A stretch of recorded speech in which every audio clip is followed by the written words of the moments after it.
July 5th, 2025. The sun had barely risen over the Somali coast, and 31 speedboats were already tearing across the waves like angry bees with engine upgrades. Each boat carried 8 pirates.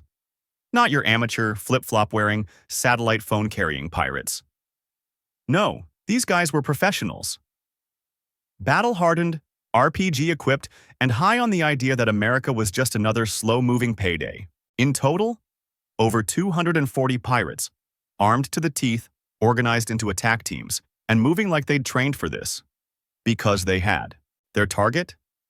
What looked like a rusty civilian cargo ship flying under U.S. colors. In reality, a naval logistics vessel quietly transporting classified fuel, missile stabilizers, and avionics tech. Basically, the bloodstream of an entire U.S. aircraft carrier group. But the pirates didn't know that. What they saw was something old, slow, and lonely. A floating ATM. And so, they went in. From the bridge of the cargo ship, the captain saw the swarm approaching fast, over 50 knots. By the time the warning sirens sounded, they were already splitting into flanking teams. Some opened fire with mounted machine guns. Others used RPGs to suppress defense points. And a third group climbed the hull using grappling hooks like it was a medieval boarding party. Inside, the crew returned fire, from behind shipping containers and steel bulkheads. But this wasn't a fair fight. There were only 10 Americans on board. Lightly armed, limited cover, no air support, not yet. Within 4 minutes it was over. 5 Americans were dead. 3 were seriously wounded. The bridge was stormed. The engine room was breached. The ship was theirs. The surviving crew was zip-tied with cargo tow lines, forced to lie on the hot steel deck at gunpoint while the pirates celebrated. They thought they had just scored big. Another American ship captured. Another ransom deal to be negotiated. Another headline the world would ignore. And for a few minutes, it really looked like they were right. They posed with their weapons, shouted into satellite phones. One pirate even live-streamed it. What they didn't know was that 30 seconds before he was captured, the ship's captain had reached behind a crate and flipped a hidden switch. A silent distress signal, transmitting one message. That message didn't go to Twitter. It went straight to the command deck of a U.S. aircraft carrier stationed 128 miles away, where a very alert rear admiral was already putting down his coffee and giving the kind of order you don't hear twice. Coming up next, when America responds, it doesn't knock. It levels the door. To the outside world, it looked like a floating warehouse. Rusted hull, civilian markings, no deck cannons, no fighter jets parked on top. Just a slow, silent vessel headed somewhere in the Arabian Sea. But underneath that bland exterior was a nervous system. Official designation, Logistics Vessel 72 Delta. Unofficial nickname by Navy insiders, the Artery. Because it didn't just carry cargo, it carried continuity. Inside its steel containers were high-density jet fuel for F-35s, missile guidance compounds, thermal ignition systems, encrypted avionics used by long-range cruise missiles. If a carrier is a sledgehammer, this ship was the swing, and the pirates just grabbed it, tied it down, and began sailing it toward shore. Back on the ship, moments before the breach, Captain Hale, a former Navy lieutenant, now wearing the world's calmest poker face, watched the chaos unfold. He knew they were outgunned. He knew backup was minutes away at best. But most of all, he knew one thing mattered. Don't let them know what they just took. So he played dumb. He gave up the bridge, he gave up the engine room, but he kept the one thing that mattered. A small black panel behind a bulkhead. One press. No sound. No flash. Just a silent burst signal fired straight up to satellite. The distress call was encrypted, high priority, and invisible to pirate comms. It bypassed regional response teams, embassies, even the UN, and landed directly inside the Combat Information Center of the USS Liberty, where Rear Admiral Peter Sloan read 3 short lines. Priority 1. Hostile capture. Naval Asset 72 Delta. Initiate Operation Thundernet. Go now. Back on the hijacked ship, the pirates were laughing, sorting equipment, tying flags to antennas. They still thought they had a hostage. In reality, they were sitting on a military-grade nerve cluster. and had just triggered a full-spectrum retaliatory protocol. They thought they had a prize. What they really had was a countdown, and it had already started ticking. Initiate Operation Thundernet. Go now. That's all it took. No paperwork, no press conference, no waiting for the pirates to post demands on Telegram. Within 60 seconds, USS Liberty turned from floating fortress into full-blown war machine. Flight decks roared awake. Combat screens flared red. And somewhere, a Navy technician whispered to himself, "Finally, Wave 1, 20 MQ-25. Stingray drones, sleek, silent, and built to see through lies. Each one launched with thermal imaging, precision microbombs, and live AI target feeds. Their job? Find the stolen ship, mark every hostile, and erase anything flanking it. Wave 2, 5 FA-18. Super Hornets, the kind of aircraft that makes other aircraft feel insecure. Armed with GAU-7A miniguns and JDAM bombs, they don't ask questions. They turn threats into holes in the ocean. Wave 3, 10 MH-60. Seahawk helicopters, each loaded with 30 operators, SEALs, and Marine Raiders. 300 total. Hand-picked for boarding ops and hostage recovery. AKA, the people you absolutely do not want knocking on your door, especially when that door is floating in the Indian Ocean. You see, pirates bring guns, America brings waves. Meanwhile, in the sky above, E-2D Hawkeye early warning aircraft established total radar coverage. Satellites locked onto every vessel. Command officers built a 3D combat model of the hijacked ship in real time, down to the angle of the lifeboats and where each pirate was standing. It wasn't just overwhelming force, it was precision, measured in millimeters and milliseconds. Back on the deck of the USS Liberty, Admiral Sloan watched the grid light up like Christmas in a war zone. He didn't blink. He just nodded once and said, "Proceed with Wave 1. And just like that, America wasn't responding. It was arriving. Within 9 minutes of that silent distress call, the skies over the Indian Ocean came alive. To the pirates, it was still morning. Calm seas. Mild breeze. Mission accomplished. But above them, flying just below radar, was a formation of drones and jet fighters armed with enough tech to dismantle a nation.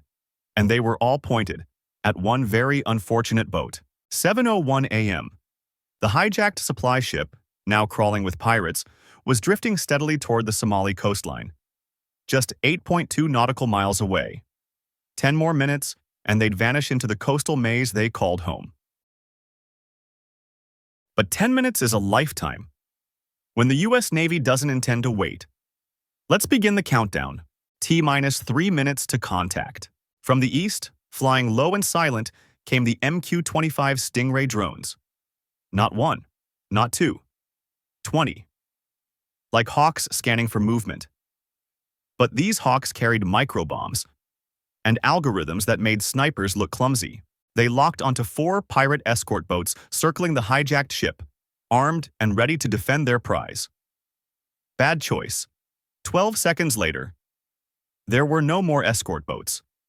Columns of fire and seawater shot skyward. Propellers vaporized. Boats gone. T-minus 2 minutes to contact. From high altitude, 2 FA-18 Super Hornets screamed downward. The pirates looked up. Big mistake. The Hornets didn't speak. They shredded. Miniguns opened up. 6,000 rounds per minute, cutting through sandbags, pirate gun nests, and anyone who thought crouching behind a barrel was a good idea. One pirate raised an RPG. It exploded in midair. That's what happens when you bring a rocket to a drone fight. T-minus 1 minute. From the west, gliding barely above the waves, came the MH-60 Seahawk helicopters. 10 of them. Hovering. Holding. Then, ropes dropped. Boots touched metal. The pirates blinked, and suddenly 300 operators were on deck. Not yelling, not stumbling, just moving like gears in a machine. If you've ever seen synchronized swimming, now imagine it with body armor, night vision, and suppressed rifles. One team breached the bridge. 2 pirates were down before they could even raise their rifles. Another team stormed the engine room, flashbangs first, cleared in under 30 seconds. The hostages, zip-tied, bruised, bleeding, were found and extracted to the central deck. Medics moved in.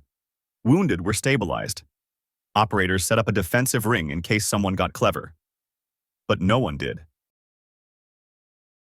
Because within 8 minutes of the first shot, every pirate on that ship was either dead, detained, or deeply regretting their career path. And not a single American hostage was lost. Pause. Let that sink in. 8 minutes. From "we've been hijacked" to "ship secured, enemy neutralized, proceed to next objective." But the mission wasn't over. Back at command, a live drone feed showed something else. 7 miles inland, just off the coast, was a pirate base. Not a shack, not a tent, a full-on fortified compound. Vehicle bays, fuel depots, a comms tower, a radar array. The kind of place that's been dodging international strikes for a decade. Switch targets. Bring it down. The SEALs reloaded, the drones rearmed, the jets looped back into formation. Because when America says rescue mission, it often comes with a sequel. And this one was going to be explosive. You'd think after losing 4 escort boats, a hijacked ship, and over 200 of their own, the pirates might get the message, but they didn't. So America sent another one, louder, sharper, and slightly more explosive. Welcome to the sequel. Target, Pirate Fortress. Location, Somali coast, 7 miles inland. Known to intelligence agencies as a black market hub. Known to the pirates as home. Or, more accurately, former home. Let's break down what happened next. T plus 15 minutes from initial hijack. From the carrier strike group still patrolling offshore, Admiral Sloan gave the go. First wave, 4 FA-18 Super Hornets. Armed with GBU-32 JDAM bombs, laser-guided, GPS-locked, capable of threading the needle between buildings. Their target, command center, radar arrays, and anything shaped like a bunker. The jets flew in fast, low, precise.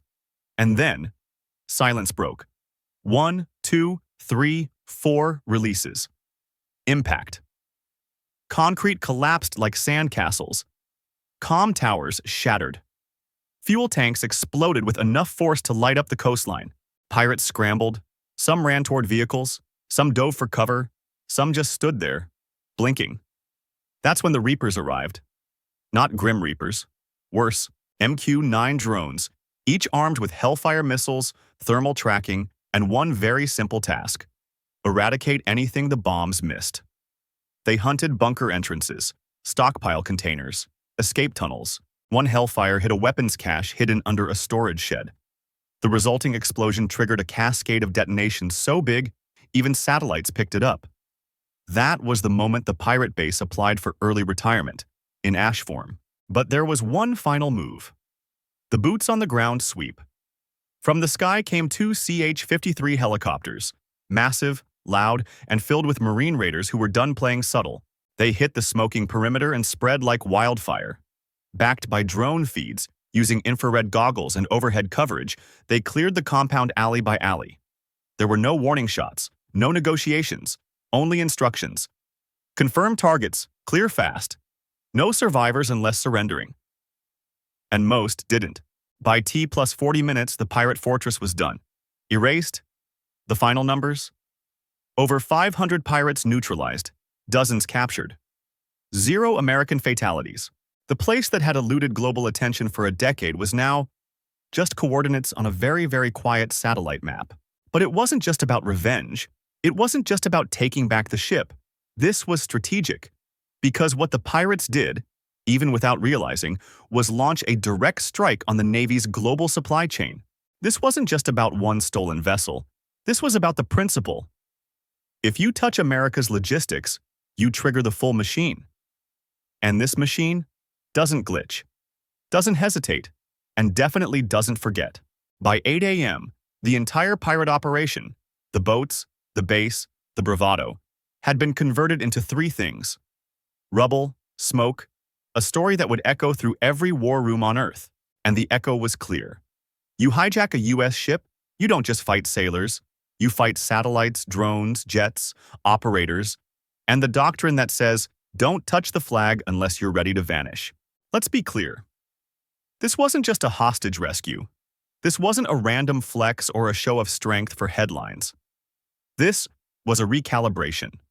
A reminder that in modern warfare, the supply line is the front line. See, in old wars, logistics were background noise, fuel trucks, supply convoys, the guys in camo behind a forklift. In today's world, they're the heartbeat. And when you hit the heartbeat, you're not interrupting support, you're severing combat capability. That ship the pirates hijacked? It wasn't just floating fuel, it was the lifeline for an entire aircraft carrier group. No fuel, no F-35 launches, no missile parts, no precision strike capability, no avionics, no coordinated fleet movement. In short, you don't just capture a boat. You hold a knife to the spine of U.S. naval dominance in the region. And that's why the response wasn't emotional. It was strategic. This wasn't about payback. It was about removing the question. The question being, can pirates, militias, or rogue states interrupt American projection power by targeting its slowest, softest ships? Answer: no, because the slow ship is the tripwire. And tripwires don't fight back. They summon everything that does. Operation Thundernet wasn't launched to impress the press. It was launched to remind every actor, hostile, opportunistic, or just curious, that no link in the American chain floats alone. Every ship is protected, every ship is wired, and every threat is met with full-spectrum force. Piracy, in that moment, stopped being a criminal act. It became a strategic threat. And that's the line. Once you cross that line, you don't get lawyers. You get orbiting drones and a perfectly timed airstrike. So, when the dust settled, when the fortress was rubble and the ship was back under the stars and stripes, the Navy didn't just win a skirmish, it won the messaging war. And the message was simple. Logistics isn't weakness. It's leverage. And leverage, when backed by steel and satellites, becomes untouchable. By 8 a.m., it was over. The ship was secure. The base was gone. The message had been delivered. And for once, it didn't need a press release. But, just in case someone missed it, let's summarize. 240 pirates started the morning thinking they'd pulled off the heist of the year. 500 never saw the next sunrise. Dozens were captured and shipped off to answer questions in rooms without windows. And a base that had stood for 10 years no longer exists. On the upside, it saved everyone the trouble of drafting a cease and desist letter. But let's not forget the punchline. All of this, the drones, the jets, the 300 operators, the chain reaction from sea to sky to inland fortress, was triggered because someone thought a slow U.S. ship looked like an easy target. Spoiler, it wasn't. It was a decoy with teeth, a quiet node in the most overpowered military supply web on Earth. And when you hijack that, you don't get leverage, you get deleted. So to every warlord, rogue nation, and self-proclaimed pirate admiral watching from some satellite phone on a rooftop, the ocean is big, but not big enough to hide from American logistics.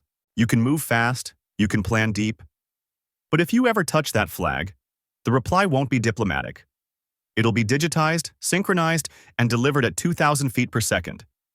The pirates brought ropes. The U.S. brought math. So here's the final question for you, dear viewer. If you were Rear Admiral Sloan, what would your forward order be? Drop it in the comments. And remember, the supply chain doesn't just support war. Sometimes, it ends one.